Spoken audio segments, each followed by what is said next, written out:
We need to run Node.js in production without using Babel. Since we are using some JS features that are not yet supported natively by Node, we need to compile our Node project before running it in production. This is simple. We'll introduce a new script for that. Let's call it build node. Since all of the files for this project are under the lib directory, we can use the babel CLI command to compile the whole lib directory into, say, for example, a build directory. The command is babel lib-d build. So read all the files under the lib directory and compile everything into a new directory called build. We also need to use the -- copy files option. This is to copy any non-JavaScript files as well. However, building for Node is actually different than building for browsers. The latest Node.js supports most of what we used in this project, while user browsers are likely to be still lagging behind in terms of supporting recent JS features. For example, we used the async await feature in this project, and that is supported natively in Node. We don't need Babel to do anything here when we compile for Node, but we do need Babel to compile that into something else for browsers. This means we need to introduce different Babel configurations for each target. We'll use the Babel configuration inside package.json for Node itself, and then we'll introduce different Babel configuration for Webpack. To compile for Node, instead of using the default configuration for the env preset, we can configure that. So basically, we do an array here, and we configure env with a different object. And inside that object, we specify the targets property. And that targets property is also an object for each target. And the only target that we care about here is Node. And we specify a value of current in here, which means when you compile for Node, use the current running node.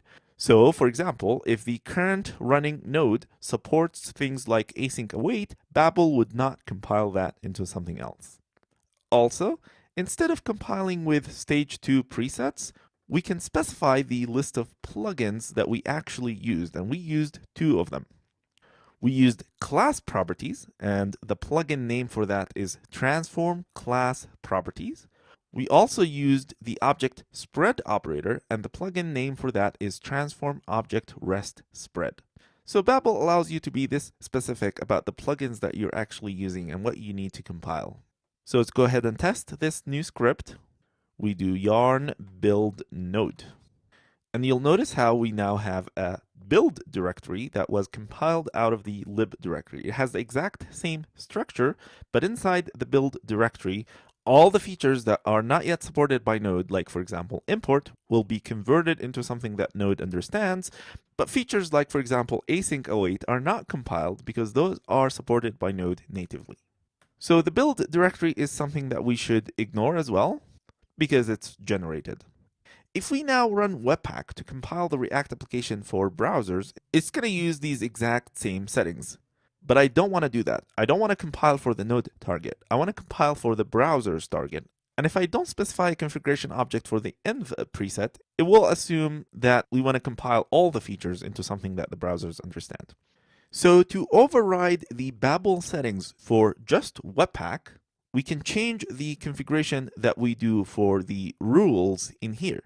When we tell Webpack to use the Babel loader on all the JS files, instead of just specifying the Babel loader here, we can specify an object. And in that object, we do the loader is Babel loader. However, we can pass a set of options.